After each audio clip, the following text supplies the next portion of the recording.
ನಮ್ಮ ಕ್ಷೇತ್ರದ ವ್ಯಾಪ್ತಿಗೆ ಬರ್ತಕ್ಕಂತಹ CHCಗಳ ಇರ್ತಕ್ಕಂಥ ಡಾಕ್ಟರ್ಸ್ಗಳನ್ನ ವಾಪಸ್ ತಗೊಳ್ತಿರೋ ಬಗ್ಗೆ ಮಾತಾಡೋದಕ್ಕೆ ನಾನು ಒಂದು ಪ್ರಶ್ನೆ ಮಾಡಿದ್ದೆ, ಗಮನ ಸೆಳೆದಿದ್ದೆ. ಅದರಲ್ಲಿ ಅವರು ಉತ್ತರ ಕೊಟ್ಟಿರ್ತಕ್ಕಂಥದ್ದು ನಮಗೆ ಸರಿಯಿಲ್ಲ ಅಧ್ಯಕ್ಷರೇ. ಕಡಿಮೆ ಕಾರ್ಯಕ್ಷಮತೆಯುಳ್ಳ ಸಮುದಾಯ ಆರೋಗ್ಯ ಕೇಂದ್ರಗಳಲ್ಲಿ ಶುಶ್ರೂಷಕರಿಂದ ಸಹಜ ಹೆರಿಗೆಗಳನ್ನು ಮಾಡಿಸ್ತೀವಿ ಅಂತಾರೆ. ಅದು ಎಲ್ಲರೂ ಸಾಧ್ಯನಾ ಅಧ್ಯಕ್ಷರೇ? ನರ್ಸ್ಗಳಿಂದ ಹೆರಿಗೆಗಳನ್ನು ಮಾಡಿಸ್ಕೊಳ್ತಕ್ಕಂಥ ಆಸ್ಪತ್ರೆಗಳನ್ನ ಗೌರ್ಮೆಂಟಿಂದ ಕೊಡ್ತಕ್ಕಂಥ ಭಾಗ್ಯನ ಅಧ್ಯಕ್ಷರೇ ಇದು? ಈ ಥರ ಉತ್ತರ ಕೊಟ್ಟರೆ ಹೇಗಿದು ಅಧ್ಯಕ್ಷರೇ? CHCಗಳು ನಮ್ಮಲ್ಲಿ ನನ್ನ ಕ್ಷೇತ್ರದಲ್ಲಿ ಎಷ್ಟು ದೊಡ್ಡದಿದೆ ಅಂದರೆ, ನನಗೆ ತಾಲೂಕಾನೂ ಇಲ್ಲ ಜಿಲ್ಲೆನೂ ಇಲ್ಲ, ಆ ರೀತಿ ಇದೆ. ಜಿಲ್ಲಾ ಆಸ್ಪತ್ರೆನೂ ಇಲ್ಲ ನಮ್ಮ ಶಿವಮೊಗ್ಗ ಜಿಲ್ಲೆಗೆ, ಶಿವಮೊಗ್ಗ ತಾಲೂಕು ಆಸ್ಪತ್ರೆನೂ ಸಹ ಇಲ್ಲ. ಗಡಿ ಕ್ಷೇತ್ರ ಉತ್ತರ ದಿಕ್ಕಿಗೆ 78 ಕಿಲೋಮೀಟರ್, ಪಶ್ಚಿಮ ದಿಕ್ಕಿಗೆ 32, ದಕ್ಷಿಣ ದಿಕ್ಕಿಗೆ 12 ಕಿಲೋಮೀಟರ್ ಇದೆ, ಪೂರ್ವ ದಿಕ್ಕಿಗೆ 52 ಕಿಲೋಮೀಟರ್ ಇದೆ. ಸರ್ಕಂಫರೆನ್ಸ್ ನಮ್ಮ ಕ್ಷೇತ್ರದ್ದು ಶಿವಮೊಗ್ಗದಿಂದ ಹೇಳ್ತಿರೋದು. 56 ಗ್ರಾಮ ಪಂಚಾಯಿತಿಗಳು, 323 ಗ್ರಾಮ ಮತ್ತು ಬೇಚಾರ ಗ್ರಾಮಗಳು ಸೇರಿಕೊಂಡು ಒಟ್ಟು ಒಂದು 2-2.5 ಲಕ್ಷದಷ್ಟು ಜನಸಂಖ್ಯೆ ಇರತಕ್ಕಂಥ ಕ್ಷೇತ್ರ. ನನ್ನ ಕ್ಷೇತ್ರದಲ್ಲಿ 3 CHCಗಳು ಬರುತ್ತೆ ಅಧ್ಯಕ್ಷ. ಒಂದು ಆಯನೂರು, ಹೊಳಲೂರು ಮತ್ತು ಹೊಳಹೊನ್ನೂರು. ಅದರಲ್ಲಿ ಈ 5 ವರ್ಷದಲ್ಲಿ ಟೋಟಲ್ 5 ವರ್ಷದ್ದು ನಾನು ಒಟ್ಟಿಗೆ ಹೇಳ್ತೀನಿ ಅಧ್ಯಕ್ಷ. OPD ಆಯನೂರು ಆಸ್ಪತ್ರೆಯಲ್ಲಿ 3,67,328 OPDಗಳಾಗಿದ್ದಾವೆ. IPDಗಳು 18,607. ANC OPD ಅಂದರೆ ಗರ್ಭಿಣಿ ತಪಾಸಣೆ ಕೇಂದ್ರದಲ್ಲಿ 3,445. ಚಿಲ್ಡ್ರನ್ಸ್ಗೆ 1,21,908. ಇದು ಆಯನೂರು ಆಸ್ಪತ್ರೆದು ಅಧ್ಯಕ್ಷರೇ. ನಾರ್ಮಲ್ ಡೆಲಿವರಿಗಳು 679 ಮತ್ತು ಸಿಸೇರಿಯನ್ನು 79 ಆಗಿದೆ. ಹೊಳಲೂರಲ್ಲಿ OPD 3,30,198, IPD 20,000 ಹಾಗೂ ಇಲ್ಲ ಅಧ್ಯಕ್ಷರ. ಇಷ್ಟೆಲ್ಲ ಇದನ್ನು ಇವನ್ ಕ್ಲೋಸ್ ಮಾಡ್ತೀವಿ ಅಂತ ಹೇಳ್ತಿರಲ್ಲ, ಇದು ಭಾಗ್ಯನಾ? ಯಾರು ನಿರೀಕ್ಷೆ ಮಾಡಕ್ ಸಾಧ್ಯನಾ? ಸುಸಜ್ಜಿತವಾದ ಆಸ್ಪತ್ರೆಗಳಿದೆ, ಬಿಲ್ಡಿಂಗ್ಸ್ ಗಳಿದಾವೆ, OT ಮಾಡೋದಕ್ಕೆ ಆಪರೇಷನ್ಸ್ ಹೆರಿಗೆಗಳಾಗ್ತಾ ಇದಾವೆ. ಯಾವುದೋ ಶುಶ್ರೂಷಕರಿಂದ ನಾವು ಮಾಡ್ತೀವಿ ಅಂತ ಹೇಳಿದ್ರೆ ಏನ್ ಅಧ್ಯಕ್ಷ ಇದು? ಇಷ್ಟೊಂದು ಅಲ್ಲ ಉತ್ತರ ಕೊಟ್ಟಿದ್ದಾರೆ ಅಧ್ಯಕ್ಷ ಇಲ್ಲಿ ನನ್ನ ಹತ್ರ.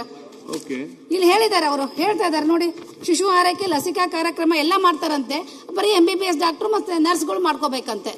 ಇಷ್ಟು ದೊಡ್ಡ ಆಸ್ಪತ್ರೆ ಇದೆ, ಇಷ್ಟು ದೊಡ್ಡ ಜಾಗ ಇದೆ, ಎಲ್ಲಾನು ಇದನ್ನು ಹಿಂಗೆ ಸಡನ್ ಆಗಿ ನಾವು ಇರ್ತಕ್ಕಂಥ ಡಾಕ್ಟರ್ಸ್ಗಳನ್ನ ಹಿಂಪಡಿತೀವಿ ಅಂದ್ರೆ ಅರ್ಥ ಏನು ಅಧ್ಯಕ್ಷ? ಅಲ್ಲಿ ಇದು ಗ್ಯಾರಂಟಿ ನಾ ಕೊಡ್ತಾ ಇರೋದು ಅಂದ್ಕೊಳ್ಬೇಕಾಗತ್ತೆ ನಾನು. ಸಚಿವರೇ, ಈಗ ಮಾನ್ಯ ಸದಸ್ಯರು ಹೇಳಿರೋ ಹಾಗೆ ಅವರಿಗೆ ಯಾವುದು ತಾಲೂಕು ಆಸ್ಪತ್ರೆ ಬರೋದಿಲ್ಲ. ಯಾಕಂದ್ರೆ ಅವ್ರ ತಾಲೂಕು ಹೆಡ್ ಕ್ವಾರ್ಟರಲ್ಲಿ ಅವ್ರಿಗೆ ತಾಲೂಕು ಆಸ್ಪತ್ರೆ ಬರೋದಿಲ್ಲ. ಹಾಗಾಗಿ ಒಂದು ತಾಲೂಕು ಆಸ್ಪತ್ರೆ ಕೊಡಿ ಅಂತ ಕೇಳಿದ್ದಾರೆ. ಆದರೆ IPHS ನಾಮ್ಸ್ ಪ್ರಕಾರ ನೀವು 100 ಬೆಡ್ ಹಾಸ್ಪಿಟ್ಲ್ ಆಗಬೇಕಾದ್ರೆ ಸುಮಾರು 2 ಲಕ್ಷ ಮೇಲೆ ಇರಬೇಕು ಅಂತಕ್ಕಂಥದ್ದು ನಿಯಮ ಇದೆ. ಆಮೇಲೆ ಅದಕ್ಕೆ ಇವರು ತಾಲೂಕಾ ವ್ಯಾಪ್ತಿಯಲ್ಲಿ ಬರ್ತಕ್ಕಂಥದ್ದು ಇಲ್ಲಿವರೆಗೆ ಪ್ರೊಜೆಕ್ಟೆಡ್ ಪಾಪ್ಯುಲೇಷನ್ 1,67,000 ಅಂತ ಇದೆ. ಹಾಗಾಗಿ ನಾಮ್ಸ್ ಅಲ್ಲಿ ಬರೋದಿಲ್ಲ ಅಂತಕ್ಕಂಥದ್ದು ಇವ್ರು ಕಳಿಸಿದ್ರು ಪ್ರಪೋಸಲು. ಅದು ಏನಾಗಿದೆ, ಈಗ ನೀವು ನಾಮ್ಸ್ IPHS ನಾಮ್ಸ್ ಪ್ರಕಾರ ನೋಡಿದ್ರೆ ಅದು ಬರೋದಿಲ್ಲ ಅನ್ನೋ ಕಾರಣಕ್ಕಾಗಿ ಈಗ ಸದ್ಯಕ್ಕೆ ಅದು ಇನ್ನೂ ಮಾಡಿರೋದಿಲ್ಲ. ಅಲ್ಲ ಅಧ್ಯಕ್ಷ, ನಮ್ಗೆ ತಾಲೂಕು ಆಸ್ಪತ್ರೆ ಕೊಡೋದು ಬೇಡ, ಅವ್ರು ಕೊಡೋಕೆ ಸಾಧ್ಯನೂ ಇಲ್ಲ. ಯಾಕಂದ್ರೆ ಸ್ಕ್ಯಾಟರ್ಡ್ ವಿಲೇಜಸ್. ನನ್ಗೆ ಇರ್ತಕ್ಕಂಥ CHCಗಳನ್ನ ಹಿಂಪಡೆಯೋದು ಬೇಡ ಅಧ್ಯಕ್ಷರೇ, ದಯವಿಟ್ಟು. ಅಲ್ಲೆಲ್ಲ ನಾರ್ಮಲ್ ಡೆಲಿವರೀಸ್ ಆಗ್ತಾ ಇದೆ, ಸಿಸೇರಿಯನ್ ಮಾಡ್ತಾ ಇದಾರೆ ಡಾಕ್ಟರ್ಸ್, ಅವ್ರನ್ನೆಲ್ಲ ವಾಪಸ್ ತಗೊಂಡ್ಬಿಟ್ರೆ ಇವರು ಅಲ್ಲಿ ಸ್ಟ್ರೈಕ್ ಕೂರ್ತಾ ಇದಾರೆ ಅಧ್ಯಕ್ಷರೇ. ಇಲ್ಲ ನಾನು ಓದ್ತಾ ಇದ್ದೆ, ನೀವು ಬೇಡ ಅಂದ್ರೆ ನಾನು ಸುಮ್ಮನೆ ಆದೆ. ಇಲ್ಲ 5 ವರ್ಷದ ಇದೆ ಅಧ್ಯಕ್ಷರೇ ನನ್ನ ಹತ್ರ. ಮೇಡಮ್, ಈಗ ಅಧ್ಯಕ್ಷರೇ, ನೆನ್ನೆ ಎಲ್ಲ ನಾವು ಚರ್ಚೆ ಮಾಡಿದಾಗ ನಮ್ಮ ಮಂತ್ರಿಗಳು ಬಹಳ ದೊಡ್ಡದಾಗಿ ಹೇಳ್ತಾ ಇದ್ರು, ನಾನು ಆ ತರ ಅಭಿವೃದ್ಧಿ ಮಾಡಿದ್ದೀನಿ ಈ ತರ. ನೀವು ಮೇಡಮ್ ಅವ್ರು ಕೇಳ್ತಾ ಇದಾರೆ, ಇರೋ ಡಾಕ್ಟರ್ನ ಯಾಕೆ ಕಿತ್ಕೊಂತೀರಾ ಅಂತ. ಇರೋ ಡಾಕ್ಟರ್ನ ಕಿತ್ಕೊಂತಾ ಇದ್ದೀರಾ ನೀವು. ಮತ್ತೆ ದೊಡ್ಡದಾಡ್ದಾಗ ನಾನು ಹೇಳಿದ್ರೆ ಏನೇನೋ ಮಾಡ್ತಾ ಇದ್ದೀನಿ ಇದೇನೋ ಮಾಡೋದು, ಕಿತ್ಕೊಳ್ಳೋದ ನೀವು ಮಾಡ್ತಾ ಇರೋದು ಅಂತ ಹೇಳಿ. ಅದಕ್ಕೆ ಇರೋ ಡಾಕ್ಟರ್ ಕೊಡಕ್ಕೆ ನಿಮ್ಗೇನು ಪ್ರಾಬ್ಲಮ್ ಏನೈತೆ ಹೇಳಿ? ಪ್ರಾಬ್ಲಮ್ ಇದ್ರೆ ಅದನ್ನ ಓಪನ್ ಆಗಿ ಹೇಳಿ. ಅವ್ರು ಡೈರೆಕ್ಟ್ ಆಗಿ ಹೇಳ್ತಾ ಇದ್ದಾರೆ, ಮುಚ್ಚಬೇಡಿ ಆಸ್ಪತ್ರೆಯನ್ನ, ಮುಚ್ಚಬೇಡಿ ಅಲ್ಲಿರೋ ಡಾಕ್ಟರ್ನ ತೆಗಿಬೇಡಿ. 2 ಪ್ರಶ್ನೆ, 2 ಉತ್ತರ ಕೊಡ್ದಿರಾ ಅದ್ ಯಾವ್ದಾವ್ದು ಅವ್ರಿಗೆ ಪಾಪ ಅವ್ರಿಗೇನ್ ಅರ್ಥ ಆಗ್ತೈತೆ? ಕೇಂದ್ರ ಹಂಗೆ ರಾಜ್ಯ ಅವೆಲ್ಲ ಅರ್ಥ ಆಗಲ್ಲ. ಒಬ್ಬ MLAಗೆ ಆಸ್ಪತ್ರೆ ಮುಚ್ಚಬೇಡಿ ಮತ್ತೆ ಡಾಕ್ಟರ್ ಕೊಡಿ, ಯಾರಿದ್ರು ಅದೇ ತಾನೇ ಕೇಳೋದು ಅಧ್ಯಕ್ಷರೇ. ಇದು ಕಾಮನ್. ನೀವು MLA ಇದ್ದೀರಾ, ನಿಮ್ಮ ಏರಿಯಾದಲ್ಲಿ ಯಾವ್ದಾನ ಆಸ್ಪತ್ರೆ ಮುಚ್ಚಿಬಿಟ್ರೆ ಬಿಡ್ತೀರಾ ನೀವು? ಯಾರು ಬಿಡಲ್ಲ. ಯಾಕಂದ್ರೆ ಅಲ್ಲಿ ನಮ್ಮ ಹೇಳಿ ಯಾವುದು ಫೆಸಿಲಿಟಿ ಅವ್ರು ಹೇಳಿದ್ದಾರೆ, ಇಲ್ಲಿ ಚೆನ್ನಾಗಿ ಹೇಳಿದ್ದಾರೆ ಅಧ್ಯಕ್ಷರೇ. ಮಾನ್ಯ ಅಲ್ಲ ಬೀಗ ಆಸ್ಪತ್ರೆ ಖಾಲಿ ಆಸ್ಪತ್ರೆ ತಗೊಂಡು ಯಾರು ಬರ್ತಾರೆ ಅಧ್ಯಕ್ಷರೇ ಅಲ್ಲಿ? ಹೇಳಿದ್ನ ಎಲ್ಲ ಬರೀ ನರ್ಸ್ಗಳ ಮಾಡಿಸ್ಕೊಳ್ಳಿ ಅಂತ ಇಲ್ಲಿ ಒಪ್ಪಂದ ಬರ್ದಿದ್ದಾರೆ.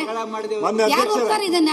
ಅದಕ್ಕೆ ಪೂರಕವಾಗಿ ನಮ್ಮ ಮುಲ್ಕಿ ಸಮುದಾಯ ಆರೋಗ್ಯ ಕೇಂದ್ರದಲ್ಲಿ ಸಹ ಇದ್ದಂತ ಡಾಕ್ಟರ್ಗಳನ್ನು ವಾಪಸ್ ತೆಗಿದ್ದೇವೆ. ಅಲ್ಲಿ ಡಾಕ್ಟರ್ಗಳ ಸಂಖ್ಯೆ ಅಲ್ಲಿ ಡೆಲಿವರಿ ಆಗ್ತಾ ಇಲ್ಲ ಅಂತ ಡೆಲಿವರಿ ಮುಚ್ಚೋ ಬಗ್ಗೆ ದಯವಿಟ್ಟು ಡಾಕ್ಟರ್ ಬೇಡ ಅಧ್ಯಕ್ಷರೇ. ಮೊನ್ನೆ ಹಲವಾರು ಆಸ್ಪತ್ರೆಗಳಿಂದ ಡಾಕ್ಟರ್ಗಳನ್ನು ವಾಪಸ್ ತೆಗೆದುಕೊಳ್ತಾ ಇದ್ದಾರೆ. ಇಲ್ಲ ಪೂರಕವಾಗಿ ನ್ಯೂಸ್ ಫಸ್ಟ್ ನಿರ್ಭೀತಿಯಿಂದ ನಿಮ್ಮ ಪರವಾಗಿ.